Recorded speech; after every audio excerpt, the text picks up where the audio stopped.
আসসালামু আলাইকুম। আজকে আমাদের এই মালগুলা ডেলিভারি যাবে শেরপুর। আমাদের ইফিট কাস্টমার আমাদের ইফিট কাস্টমারকে আমরা আজকে হোম ডেলিভারি দিয়ে যাবো এই মালগুলা। এখানে বাচ্চা আছে প্রায় 3000 পিস। এই 3000 পিস বাচ্চা রেডি করতেছি, এটা শেরপুর নিয়ে যাব। আর তাকে এমন বাচ্চাটাই দিব, আমার হ্যাচারির সর্বোচ্চ ভালো মানের যে বাচ্চাগুলো আছে এই বাচ্চাগুলো তাকে দিচ্ছি।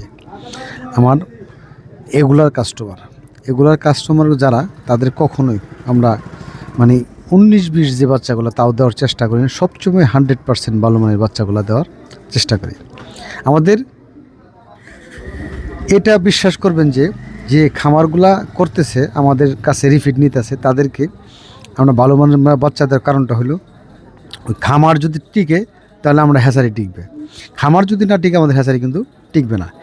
এই বিষয়টা কিন্তু আমরা মাথায় রাখি। আর যারা আমাদের কাছ থেকে আইসা দিয়ে নেন তারা তো ইনশাল্লাহ ভালোটাই নেন।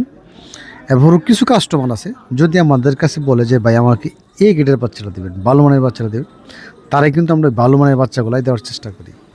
এই দেখেন, এই যে বাচ্চাগুলো লোড করতেছি, কীভাবে লোড করব, ভিতরে নেওয়ার সময় যেন একটা বাচ্চা ক্ষতিগ্রস্ত না হয়, না গামে, এই বিষয়গুলা সাইড করতেছি বা এই বিষয়গুলো মাথায় রাখতেছি যে বাচ্চাগুলো যেন 100% ভালো যায়, কীভাবে যাবে এত সুন্দরভাবে এগুলো টেক কেয়ার করতেছি।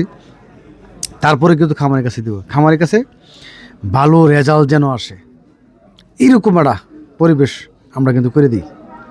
এরপরে যারা আসতে পারেন না তারা অবশ্যই আমাদের বলবেন, ভাই আমার এ গেট ভালো মানের বাচ্চা লাগবে, ইনশাল্লাহ 1 নম্বর বাচ্চা পাবেন বাংলাদেশে যে কোনো জায়গায়, যেখানে থাকেন আমি আমার এখান থেকে বাসে মাল পাঠিয়ে দেবো, ইনশাল্লাহ পেয়ে যাবেন। আর আমরা বাচ্চা বেশি হলে আমাদের যে নিজস্ব পিক আপ আছে, পিক আপের মাধ্যমে মাল লুট করে একদম আমাদের কাছে পর্যন্ত ইনশাল্লাহ পৌঁছায় দেবো। যারা আমার এই ভিডিওগুলো দেখেন তারা অবশ্যই বিস্তারিত অনেক কিছু আমার আছে, দেখেন, জানেন, বুঝেন। যারা না আসতে পারেন তারা ইনশাল্লাহ আমাদের ফোন দেবেন, আমাদের স্ক্রিনে দেওয়ার নাম্বার। ইনশাল্লাহ আজকে এ পর্যন্ত, আল্লাহ হাফেজ, আসসালাম।